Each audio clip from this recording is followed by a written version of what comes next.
Assalamualaikum warahmatullahi wabarakatuh. Jumpa lagi di channel yang keren ini, channel Mas Yano. Oke adik-adik, materi kali ini adalah materi kelarutan dan hasil kali kelarutan. Dimana yang akan kita bahas pada video kali ini adalah hubungan KSP dengan pH, serta pengaruh ion sejenis yang terdapat pada kelarutan dan hasil kali kelarutan. Skui disimak baik-baik materi kali ini mengenai kelarutan dan hasil kali kelarutan. Oke, nah pada pembahasan kali ini Mas Yano akan menjelaskan hubungan KSP dan pH. Hubungan KSP dan pH. Jadi ada hubungan antara KSP ini dengan pH. Nah, pH yang terdapat pada kelarutan dan hasil kali kelarutan itu hanya terdapat pada pH basa atau terdapat pada larutan-larutan yang bersifat basa. Nah, nilai pH larutan basa itu dapat digunakan untuk menentukan KSP nantinya. Jadi nilai pH larutan basa, hanya larutan basa ya, ini larutan basa dapat digunakan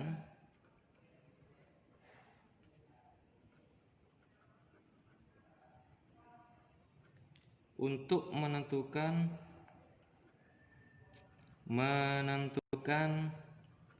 KSP. Oke. Nah, di sini ada kriteria lain hubungan antara KSP dengan pH, adik-adik. Jadi di sini hanya berlaku untuk basa yang sulit larut dalam air. Jadi hanya berlaku untuk basa yang sulit larut dalam air, untuk senyawa basa yang sulit larut dalam air, yang sulit larut dalam air. Karena ada beberapa senyawa basa itu yang sulit larut dalam air sehingga dia memiliki harga KSP. Nah, ketika dia memiliki harga KSP maka dia bisa kita tentukan KSP-nya. Contohnya gini adik-adik. Ada larutan MOH 2 kali, larutan MOH 2 kali. Di sini memiliki pH sama dengan 9, memiliki pH sama dengan 9. Maka berapa KSP-nya kira-kira kalau diketahui pH-nya sama dengan 9? Oke, nah langkah yang perlu kita cari pertama kali, kalau ada pH sama dengan 9, itu kan berarti pOH-nya sama dengan 14-9, berarti kan sama dengan 5. Kalau pOH-nya 5, berarti konsentrasi OH-nya adalah 10 pangkat min 5. Gitu adik-adik. Nah, sekarang kalau kita sudah mengetahui konsentrasi OH-nya, maka kita ionkan MOH 2 kali ini. MOH 2 kali, ketika diionkan maka akan menjadi M2+ dan 2 OH-.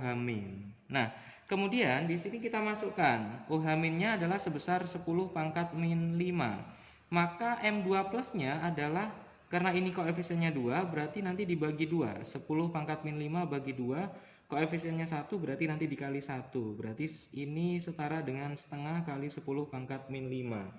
Maka setelah itu kita bisa menentukan harga KSP-nya. Harga KSP dari MOH 2 kali. Nah, kita tahu bahwa KSP dari MOH 2 kali ini adalah konsentrasi M2 plus dikalikan konsentrasi OH min pangkat 2. Nah, M2 plusnya di sini adalah sebesar setengah kali 10 pangkat min 5.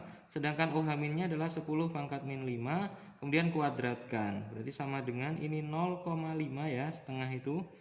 Ini 10 pangkat min 10 kali 10 pangkat min 5 sama dengan 10 pangkat min 15. Atau 5 kali 10 pangkat min 16. Oke, ini adalah contoh untuk hubungan KSP dengan pH. Nah, selanjutnya adik-adik, ada pengaruh ion sejenis yang mempengaruhi kelarutan yang dimiliki oleh sebuah senyawa. Jadi ada pengaruh ion sejenis yang dapat mempengaruhi kelarutan suatu zat atau suatu senyawa.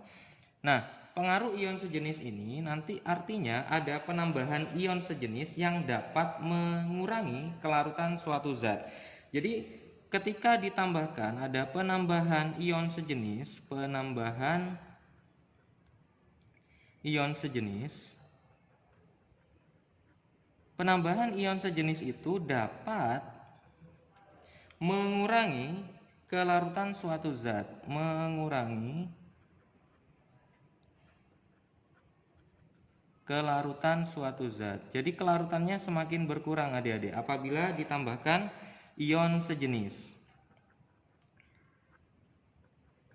Nah, semakin banyak ion sejenis dalam larutan, maka zat-zat terlarut itu akan semakin sulit untuk larut. Jadi konsepnya semakin banyak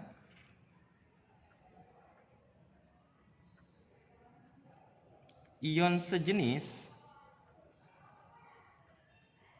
dalam larutan,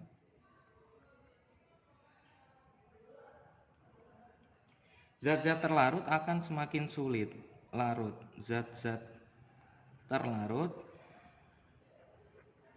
semakin sulit untuk larut. Jadi semakin banyak ion sejenisnya maka semakin sulit untuk larut. Jadi kelarutannya akan semakin kecil adik-adik. Nah, kemudian sesuai dengan asas Le Chatelier, ya ini asas Le Chatelier, sesuai dengan asas Le Chatelier. Le Chatelier ini adik-adik, Le Chatelier, kita pernah mempelajari asas Le Chatelier itu pada materi kesetimbangan kimia. Jadi menurut asas Le Chatelier itu jika konsentrasi suatu zat itu ditambahkan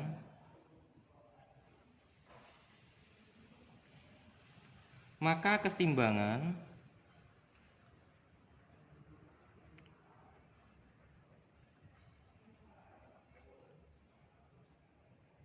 akan bergeser dari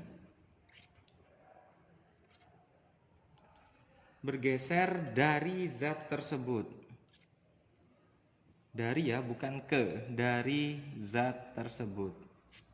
Oke, ini adalah konsep asas Le Chatelier. Oke.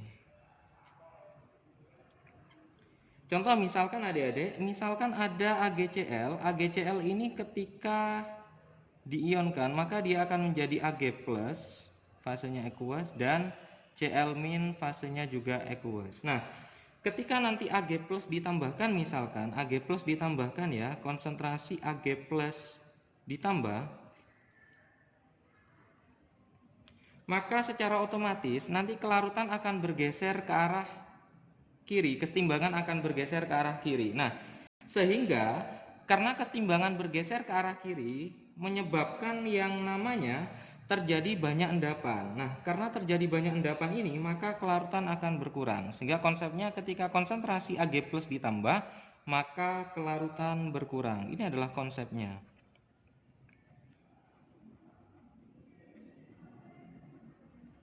Jadi kalau Ag+ ditambah adik-adik, kesetimbangan itu kan sesuai asas Le Chatelier, dia akan bergeser ke arah kiri. Kesetimbangan akan bergeser ke arah kiri. Berarti bergeser ke arah AgCl yang berfase solid atau padatan. Nah, karena bergeser ke arah AgCl, maka semakin memicu banyaknya endapan. Karena memicu semakin banyaknya endapan, maka kemudian kelarutan akan berkurang. Nah, ini adalah konsep asas Le Chatelier. Dan kemudian yang terakhir adik-adik, konsep yang perlu kita pelajari bahwa dengan adanya pengaruh ion sejenis ini nanti tidak mengubah KSP, larutan tersebut. Oke. Contohnya ada soal seperti ini adik-adik. Ada kelarutan AgCl, KSP-nya 10⁻10 dalam larutan AgNO3 0,1 molar adalah berapa kira-kira? Nah, di sini kelarutannya AgCl di sini dipengaruhi oleh konsentrasi Ag pada AgNO3 sebesar 0,1 molar. Sehingga untuk menjawab soal seperti ini, maka langkah pertama kita harus mengionkan yang diketahui KSP-nya, KSP yang diketahui di sini adalah miliknya AgCl, berarti kita ionkan terlebih dahulu, maka AgCl ini ketika terion akan membentuk Ag+ dan Cl-. Nah, misalkan adik-adik AgCl ini punya kelarutan sebesar S, maka Cl- juga punya kelarutan sebesar S. Ag+-nya konsentrasinya dari mana? Konsentrasinya didapatkan dari sini, dari AgNO3 yang ditambahkan.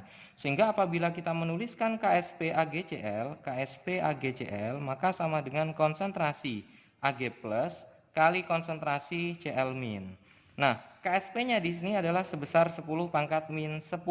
Ag plusnya didapatkan dari sini adik-adik, AgNO3-nya sebesar 10 pangkat min 1 atau 0,1 ini. Berarti kita tuliskan 10 pangkat min 1.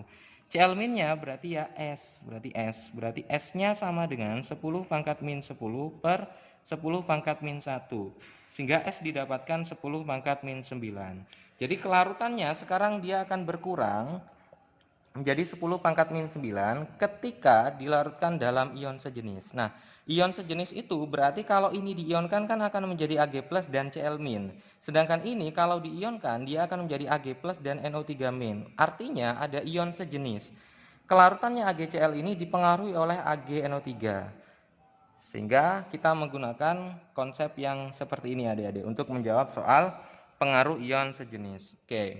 Oke adik-adik, sekian pembahasan video kali ini mengenai hubungan KSP dan pH serta pengaruh ion sejenis. Jika adik-adik ada yang ingin ditanyakan dari video ini, silakan bisa ditanyakan di kolom komentar. Dan jika adik-adik suka dengan video ini, jangan lupa like, subscribe, comment, and share videonya agar tidak ketinggalan video-video terbaru dari Mas Yano. Oke, Mas Yano akhiri. Wassalamualaikum warahmatullahi wabarakatuh.